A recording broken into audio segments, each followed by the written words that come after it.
Саламатсызбы, урматтуу биздин көрүүчү. Биз Швейцариянын Люцерн шаарында чөйрө форумуна келип, бул жерден Украинада жашап, иштеп келген ишкер байкебиз Азамат Исмаиловго жолугуп калдык. Азамат мырза, маекке макул болгонуңузга чоң рахмат, башкача сүйлөшөлү. Жана 24 февралда Орусия Украинага чабуул койгондо мен эсиме дароо сиз жана Талай Сары байке келдиңер. Се Украинада экөөңөрдү мен тааныйт элем, анан кыжаалат болуп жаздым. Сиз баары жайында деп жаздыңыз ошондо. Ошол моменттерди айтып берсеңиз, сиз кайда элеңиз, кандай коопсуз жайда белеңиз? Эми ошо сиз негизи эле согуштун эң биринчи күнү жазып калбадыңызбы? Биз ошол күнү 24 февраль күнү таңгамал 4-тө согуш башталды деп мен ойго түштү. Мен андай сөздү уккандан кийин эч нерсени түшүнбөй калат экенсиң, эмне болуп атат деп. Анан туруп эле карасаң, элдин баары чемодандарын, машинелерине отуруп кетип атканын байкап эле. Анан көрсө ошо ракета атуулары болуп аткан экен. Биз таңгамал болгон үчүн муну сезген жокпуз. Анан элдин баары чыгып аткан убакта уже бизге кыргыз жарандары чала баштады. Ушундай согуш болуп атат, эмне кылабыз байке, мындай дешип. Биз эми азыркы паника калтырбай, үйүңөрдө отуруп тургула, чыкпагыла жолго, анткени жолдун баары уже пробка болуп аткан, элдин баары чыгып аткан эле. Ошон үчүн бир аз тынчтыкты сактайлык, бир аз паника калтырбасын деп үйүңөрдө болуп тургула. Биз өзүнчө эвакуациялык пландарды элчилик менен кеңешип, өзүбүздө сүйлөшүп, андан кийин бир нерсе ойлонуш керек деп ошондой сезимдер болду, паника болду да негизи. Сиз ал жерде активисттердин бирисиз да, ошон үчүн ал жакта жүргөн адамдар сизге жазышты.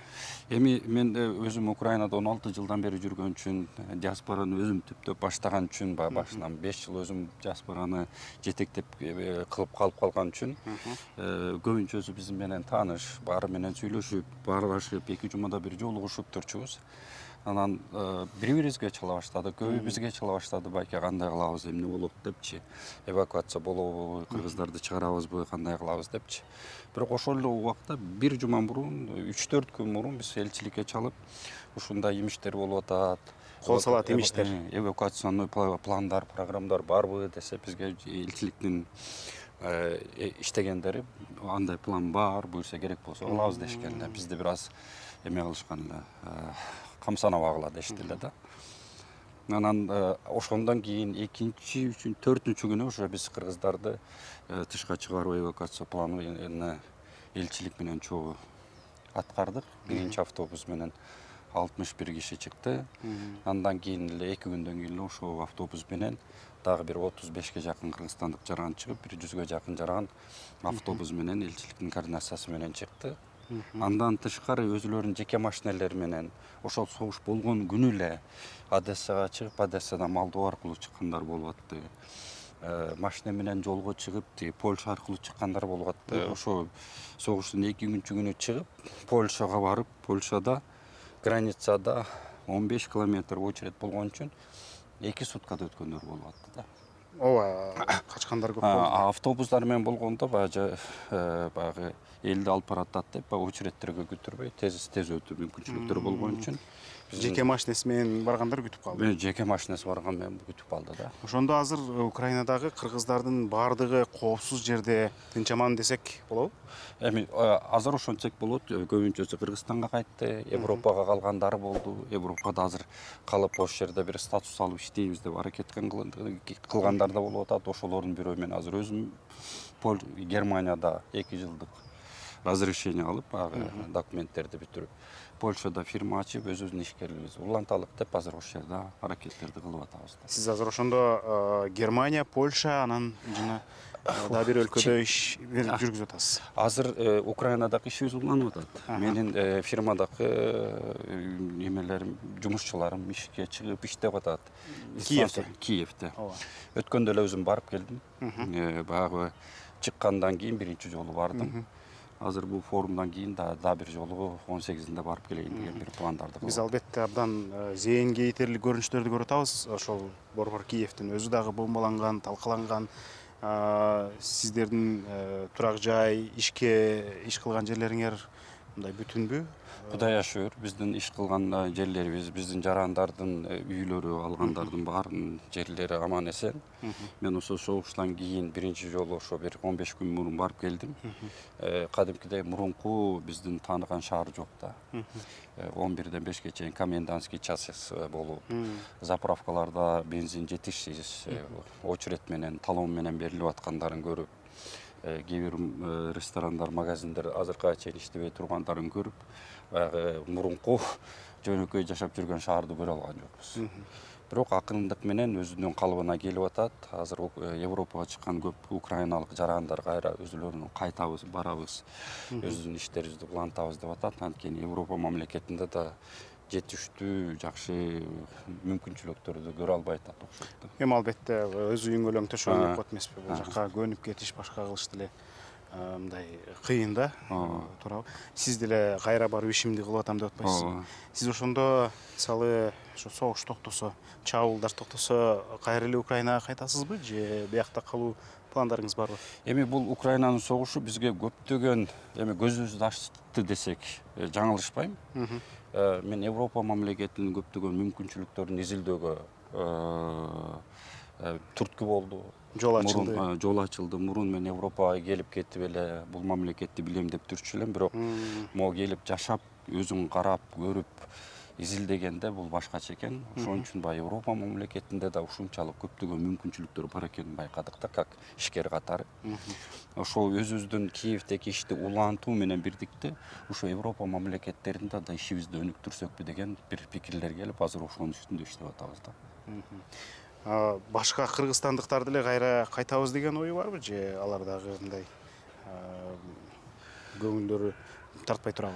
Эми байланыштабысыз да сиз? Байланыштабыз. Кээ бирлери азыр Америкага кетип атат, кээ бирлери ошо Германия шаарында жүрүшөт, кээ бирлери Кыргызстанда жүрүшөт. Кыргызстанга баргандардын бир канчасы уже кайтышты, анткени Кыргызстанда жетиштүү ишти көрө алышкан жок. Биз ошо Украинага эле барып иштегенибиз да жакшы экен деп, кээ бирлери Кыргызстандан кайтышты. Европадагы балдар өзгөчө үй жай алып алган, машина алып алган балдардын көбүнчөсү эртели кечтир бул согуш бүтсө биз барабыз деген бир эме менен Европаларда биякта временный жүрөбүз деген бир көз караш менен жүргөн балдар да бар. Азыр жанагыл баягы катуу ок атышуулар, чабуулдар Украинанын чыгыш түштүгүндө болгону менен Киевке дагы кез-кезде мындай чабуул коюп атышат да, бомбалап атышат. Азыр Киевке барып кайра жашоо канчалык мындай коопсуз? Эми Киевке барып кайра жашоо абдан эле коопсуз деп айта албайм. Анткени 11-ге чейин жөн жашооңду улантып, 11-ден кийин комендантский час.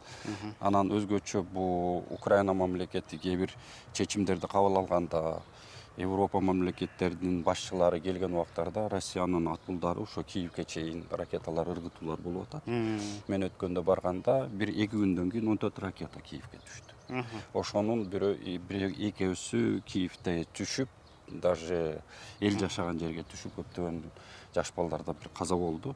Эми андан эч ким мындай не застрахован да, андай нерсе. Эми орус бийлиги биз жалаң гана аскерий объектилерге же ошол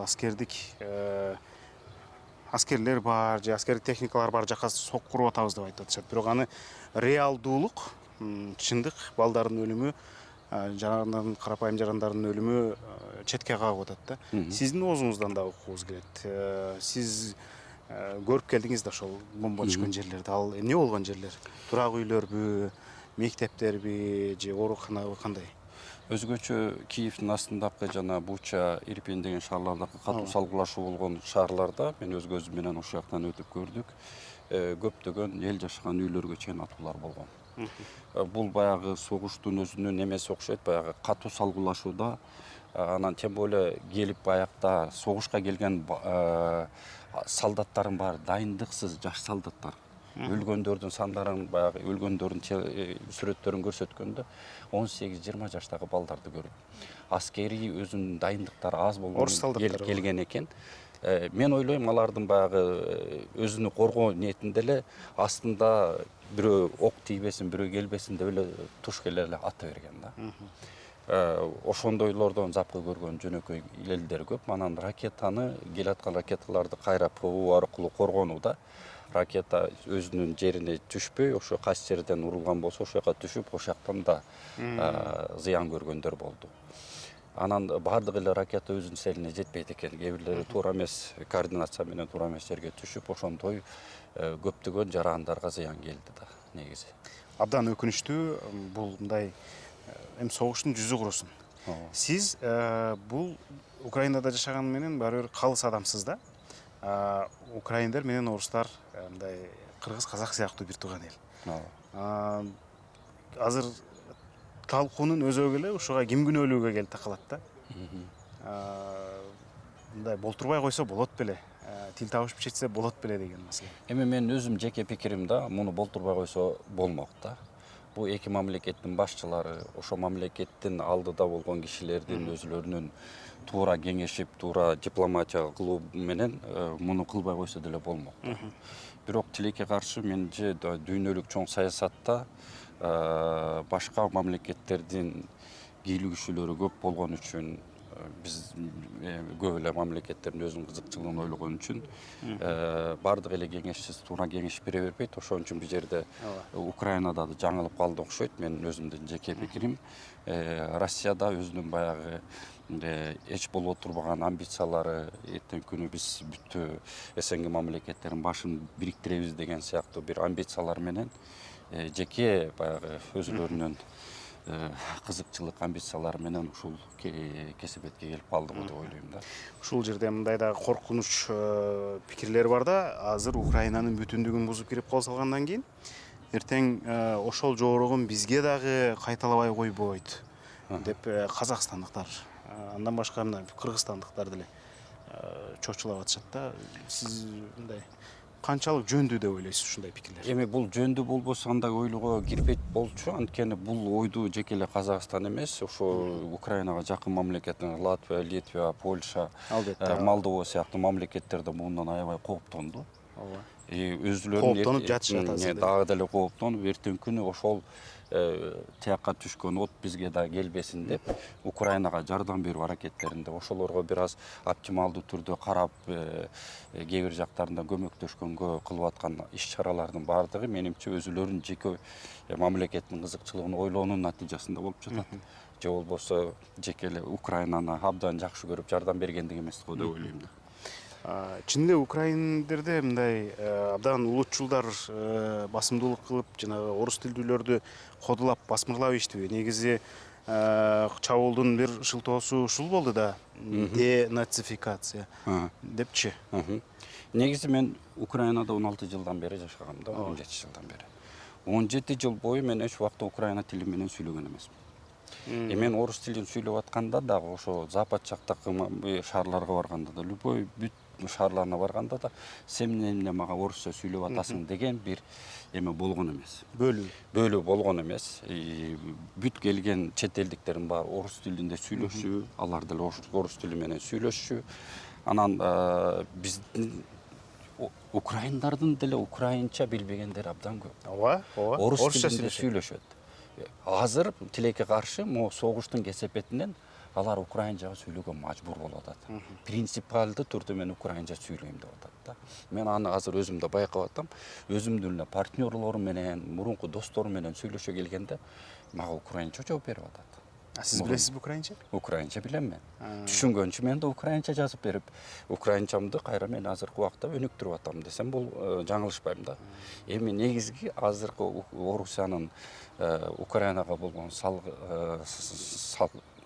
жанагы согушу украинцтердин националисттик сезимдерин катуу ойготуп койду да. Тилекке каршы. Улуттук, мамлекетим деген сезимдерин. Орусияга жек көрүүнү күчөтүп, жанагы орустардын айтып аткан жана пропагандасы аяктан нацисттер бар деген азыр чын эле болду да. алар өзүлөрүнүн колу менен тескерисинче өзүлөрүнүн колу менен ошону жасап отчулдукту. койду да. Биздин кыргызстандыктар эми негизи Украинанын телеканалдарын көрбөйбүз албетте, бирок орустун телеканалдары ар бир айылдарга барат. Ушул 24 февралдан кийин албетте пропагандалык биз туурабыз, алар туура эмес деген маалыматтар күчөп атат да. Ушундай шартта өз жеринен көргөн сиздин пикириңиз биз үчүн абдан керек жана баалуу болуп турат. Эми жагдайды карап туруп, аскерий эксперттер ушу быйыл жыл аягына чейин деле бул салгылаш токтобойт окшойт Туура. деп атышат. Сиз барып көрүп келдиңиз. Кандай? Элдин пикири кандай? Ал жердегилердин, бийликтин пикири кандай?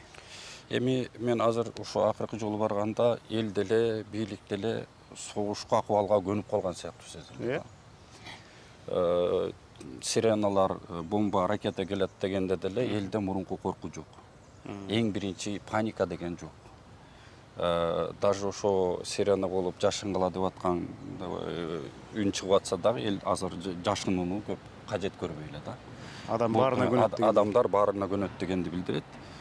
Ошол мени бир таң калтырып жатат. Андан тышкары жанагы биздин Кыргызстандагы Россиянын каналдары бир багыттуу кабарларды көрсөткөн үчүн тилекке каршы даже мен жеке өзүмдүн атам менен сүйлөшүүлөрдө ошо Россиянын тууралыгын маалыматты тек бир багыттуу карагандыгына байланыштуу Россиянын туура кылып аткан катары көргөндөр бизде аз эмес экен. Бирок Украинанын өзүндө жашап жүргөн мен жаран катары мен ал жердеги болуп аткан нерсе адилетсиз деп мен 100% айта алам. Анткени же күнөөсүз балдардын өлгөнүн, аялдардын өлгөнүн көргөндөн кийин, тем более Украинанын өзүнүн топурагына Украина барып туруп Россияга кирип алган жок да. Россиянын бир жерин алып алган жок. Алар коргонуп атышат. Алар коргонуп атпайбы?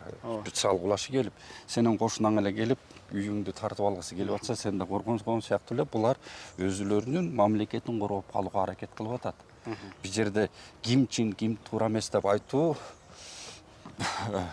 негизи утопия да. Туура киши көрүнүп турат да. Тияка өзүнүн топурагын коргоп атат. Ага Россияга барып кол салган жок, Россиянын бир шаарын тартып алам деген жок. Биз эркин өзүбүз менен өзүбүз болуп бир мамлекет катары жашайбыз дегендин азыркы таптакы наркын төлөп атышат деп айтам. Буча, Ирпень деген ошо Киевдин тегерегиндеги шаар, чакан шаарлар тууралуу биз ушу согуштан башталгандан кийин уктук да. Анан ошол жерде жанагы Бучада адамдардын орус аскерлери чыгып кеткенден кийин көчөдө тороюп жаткан өлүктөрү бул фейк, буларды өздөрү эле жасашты, актерлор деп айтып чыгышты. Анан ошолордун арасында колу лакталган бир аялдын өлүмү боюнча да бул актриса деп жана башка ушундай көп мындай фейк деп эле орус маалымат каражаттары айтып чыгып атышат да. Буларды силер деле көрүп атасыңар. Биз мисал үчүн таза маалымат алышыбыз керек да, туурабы? Кимиси күнөөлүү, кимиси фейк таратып атат же болбосо калп айтып атат дегендей. Ушул боюнча оюңузду уксак. Эми ал жерде калптык нерсеси жок. Ошол жерде эле мен тааныган кээ бир Украина жарандары өзүлөрүнүн көзү менен көргөндөрдү айтып, ал жерде көрсөтүлгөн бардыгы көрсөтүлгөн да андан да начар жерлер болду деп айтышты. Бирок негизи мамлекеттик кызыкчылыктар ойнолгон жерде бир нерсени көбөйтүп көрсөтүү бул деген бардык эле мамлекетте бар болуш керек. Менимче Украина тараптагы ошол жердеги болгон окуяны көбүрөөк мындай чоңураак кылып чагылдыруу максатында Европадан ошо согуштан бизге коргоого көбүрөөк мамлекеттерге жардам берсин деген бир натыйжада бир абартуу көрсөтүү болду. Бирок өзүнүн ичинде жанагы зомбулуктардын 100% көрсөтүлгөн жок. Зомбулуктар аябай көп зомбулуктар болгон экен, күнөөсүз кишилер өлтүрүлгөн экен, зордуктоолор, аялдарга болгон, балдарга болгон кыйноолор аябай көп болгон экен. Аны менин өзүм жеке тааныш, ошо жака жакын жашаган досторубуз айтып берди да. Эми мен алар айтып берсе андай нерсеге ишенбейт элем, бирок көзүм менен барып ошо жөнө эле турган үйлөрдө атылып, ошонун ичинин баары талкаланып, тонолгонун көргөндөн кийин ал жердеги болгон нерсе калп деп айтып кыйын да өзүң менен көрүп турганда. Биз албетте тигинсине же бул өлкөгө болушпайбыз, бирок таза мындай так маалымат алгыбыз келет эмеспи? Ошо таза так маалымат дегенди айтып атпаймынбы? Россия дагы кээ бир нерселерди көбүрөөк көрсөтүп атат, анткени жактоочу өзүнө издеп атат. Украина жакта көбүрөөк нерсени көрсөтүп атат, жактоочу өзүнө эметип атат. Бул негизи информационный согушта мындай нерселерди любой эле мамлекет кылат болуш керек да. Ошол нерсе бар деп ойлойм. Бирок чынында эле жанагы согуш кишилер өлгөн, чындык муну биз өз көзүбүз менен көрдүк. Бирок жанагы көрсөтүлгөн даражадабы ал уже башка суроо да. Сиздин эми Орусияда деле досторуңуз бар, Украинада андан көп. Мындай акылга келели эми болушунча канды төктүк токтотолу дегендей чакырыктар болуп атабы, мисалы үчүн? Ошондой коомдук пикирлер жаралып, анан алар лидерлерге, саясатчыларга таасир этип бир токтолушу керекпи акырычы? Эми азыркы тапта мындай чын эле анализдеп карай келгенде, андай сүйлөшүүгө эки тараптан дайын эмес деп көрүнүп турат. Азыркы убакта Украина эли дагы, Украина мамлекети дагы Европа мамлекеттеринин, Америка мамлекеттеринин жактоочулары көп болгон үчүн өзүнө ишеничүү болуп турган убакта.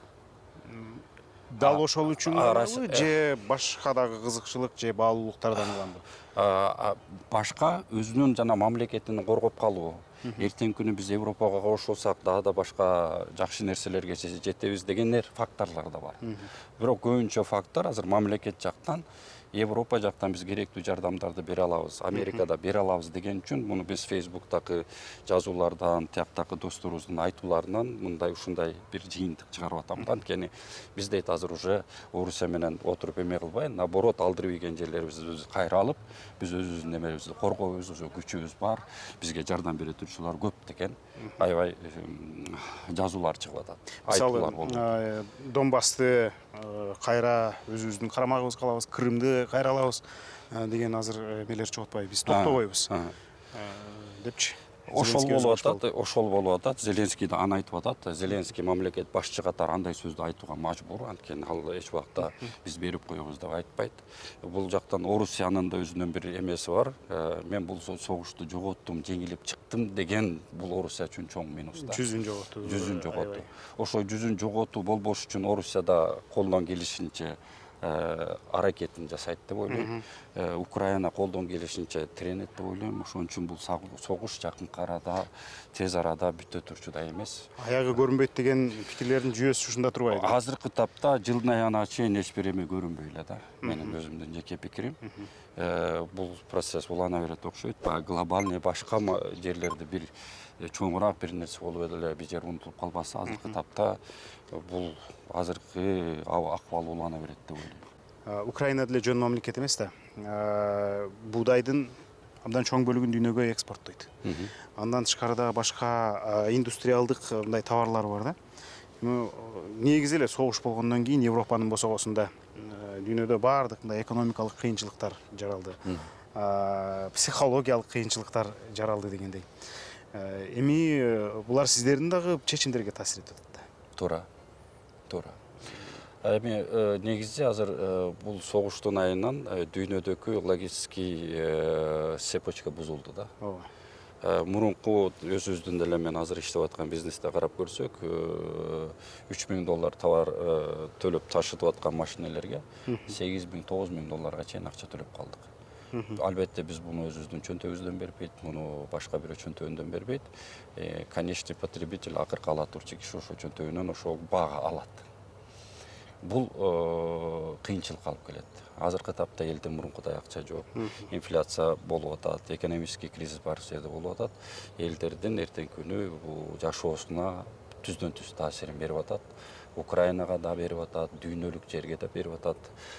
Мунун аягы кайсак алып барат азыр прогноз кылуу абдан кыйын болуп турат да. Ошентсе дагы бардыгы тынчтык жолу менен чечилсе деген үмүтүбүз бар. Жанагы согуштардын бардыгы сүйлөшүү менен жыйынтыкталат эмеспи? Болгону ошол сүйлөшүү эртерээк болсо экен деген. Биздин да үмүтүбүз ошол, эртерээк сүйлөшүү болуп, бир багыттуу болуп, биз да ошо ишибизди улантып, мурунку иштерибизди да өнүктүрсөк деген ойдобуз. Эми бул качан болот? Биз азыр только божомолдук эле бизге түшүп атат да, бизде калып атат да. Сизге чоң рахмат, урматтуу биздин көрүүчүлөр. Биз менен Украинада узактан бери жашап иштеген ишкер Азамат Исмайлов маектешти. Биздин каналга катталыңыз.